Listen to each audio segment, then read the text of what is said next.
Starting से ही life में मैं अपने आप को ही खुद को ही मोटिवेट करता आया हूँ। इतनी समस्याओं से जूझा, कभी पैसों की समस्या, कभी परिवार का टेंशन, कभी अन्य चीज़ों की समस्या। नमस्कार, मेरा नाम है ऋषि और आज हमारे साथ हैं सत्यम सौरभ सर। सत्यम सौरभ सर मीडिया में हैं और एक बहुत ही अच्छे समाज सेवक हैं।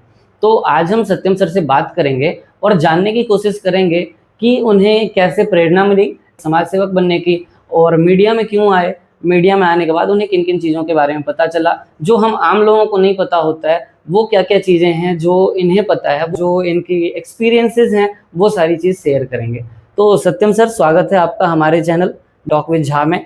नमस्कार। तो सर, मैं अभी आपसे रिक्वेस्ट करूंगा कि आप अपना एक थोड़ा सा इंट्रो कर दें, लोगों को बता दें अपने बारे में और फिर हम उसके बाद आपसे क्वेश्चन पूछेंगे। धन्यवाद आप सभी को जो मुझे आपने मौका दिया अपने पॉडकास्ट चैनल में बातचीत करने का। मैं पटना बिहार से बिलोंग करता हूँ। मेरा जन्म स्थान पटना बिहार है। मैं मूल रूप से दरभंगा, जो बिहार का मिथिलांचल क्षेत्र में आता है, वहाँ से हमारी शिक्षा हुई है। 2015 में जब मैं बीकॉम किया था, बीकॉम करने के बाद मेरे पास बीकॉम की डिग्री थी। इसके अलावा मुझे काम से रिलेटेड या मुझे आगे नौकरी करना है या हमें बिजनेस करना है, इस संबंध में मुझे कोई आइडिया नहीं था। उसके बाद मैं दिल्ली आया। दिल्ली आने के बाद मुझे पता चला, हर जगह मैंने जॉब के लिए भी ट्राई किया, काफ़ी प्रयास किए, इंटरव्यू को दिया।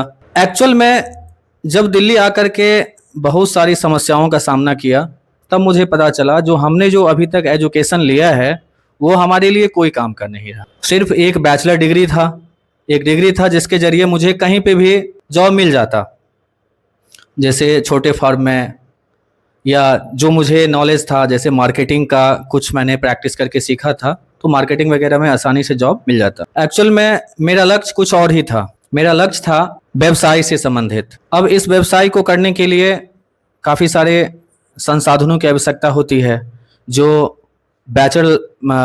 उस समय मैं समझ नहीं पाया। मैं अपनी कार्य को मैंने 2016 से स्टार्ट किया। 2016 में मैंने जॉब करा, प्राइवेट कंपनी में जॉब करा, एयरटेल में, और काफ़ी सारा एक्सपीरियंस मिला मुझे लाइफ से। उसके बाद 2019 में मैंने एक संस्था बनाया एनजीओ परिवार के नाम से। मुझे प्रेरणा मिला था जो एनजीओ के जरिए सोशल वर्क किया जा सकता है, और स्टार्टिंग से मैं सोशल वर्क में ज़्यादा काम करता था और मुझे लोगों की सेवा करना, लोगों की मदद करना मुझे काफ़ी अच्छा लगा। जब 2019 में हमने फर्म बनाया, उस फर्म का नाम था एनजीओ परिवार। उस फर्म के माध्यम से देश के अलग अलग राज्य, जैसे बिहार है, उत्तर प्रदेश, गुजरात, हरियाणा, सभी राज्यों में से कुछ कुछ एनजीओ के साथ हमने वर्क स्टार्ट किया। लॉकडाउन, देश में सबसे बड़ी विपत्ति आई लॉकडाउन का। लॉकडाउन के समय हमारी संस्था बंद हो गई, जिसके कारण जो है हमें बहुत ही ज़्यादा नुकसान का सामना करना पड़ा, लोगों की यातनाओं का भी सामना करना पड़ा। और तकरीबन यदि नुकसान की बात करूं तो अमूमन 6 लाख के आसपास नुकसान हो गया। जब नुकसान हो गया, अब मार्केट का अलग प्रेशर था, खुद के जीवन का अलग प्रेशर था। तब मैंने अंत में मुझे प्रेरणा मिला, जो हमारे एक गुरुदेव हैं, उनसे हमें प्रेरणा मिला। तब उन्होंने जाकर कहा जो नहीं, आप कुछ दिन और पढ़ाई करो। तब मैंने अंतोगत्वा एक न्यूज़ चैनल ज्वाइन किया 2022 में, जिसका नाम अमर एकता है।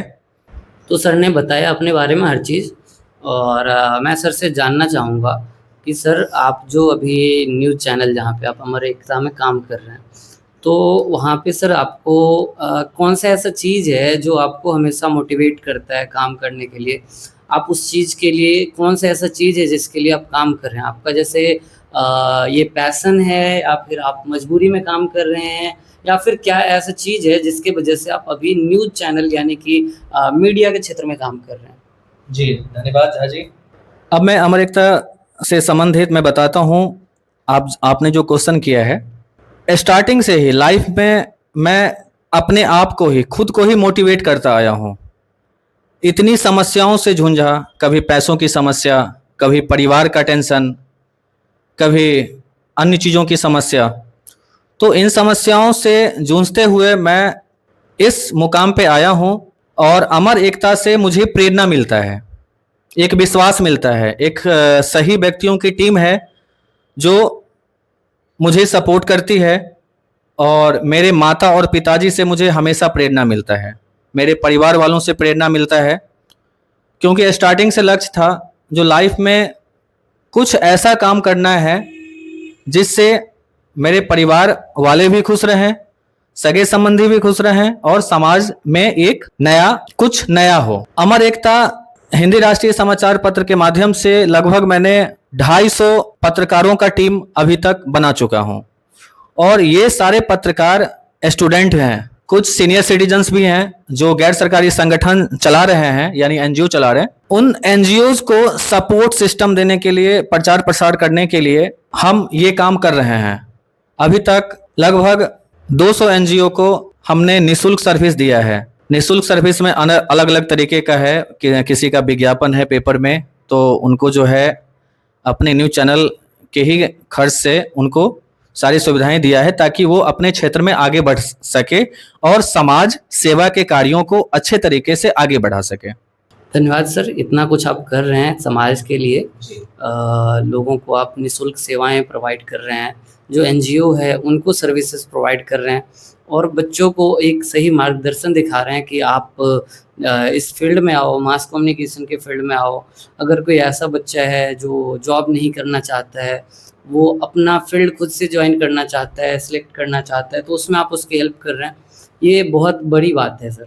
और आप हमारे व्यूअर्स को जो अभी हमारा वीडियो देख रहे हैं उनके लिए क्या मैसेज देना चाहेंगे कि आप न्यूज़ चैनल के थ्रू या फिर किसी भी तरह से लोगों का हेल्प हो, इस चीज़ को लेके आप क्या बताना चाहेंगे, क्या लोगों को कहना चाहेंगे? जरूर झा जी, अमर एकता हिंदी राष्ट्रीय समाचार पत्र के जरिए मैं लोगों से कहना चाहूँगा, यदि आपको शिक्षा के क्षेत्र में यदि परेशानी आ रहा है या सामाजिक क्षेत्र में कोई ऐसा काम है जो आप नहीं कर पा रहे हैं तो आप हमारे चैनल तक संपर्क बनाइए।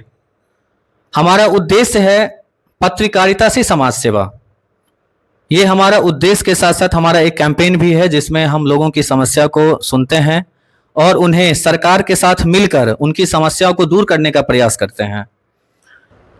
धन्यवाद सर। सत्यम सर ने हमें बहुत कुछ बताया बच्चों के बारे में और वो फ्री में सर्विसेज प्रोवाइड करेंगे उन बच्चों को जिन्हें ज़रूरत है। तो अगर आप ये वीडियो देख रहे हैं तो हम डिस्क्रिप्शन में हमारा लिंक डाल देंगे, हमसे कनेक्ट करने का लिंक डाल देंगे और सत्यम सर से कनेक्ट होने का लिंक डाल देंगे। तो अगर आप कुछ भी तरह से हेल्प चाहते हैं तो ज़रूर कनेक्ट करें। धन्यवाद।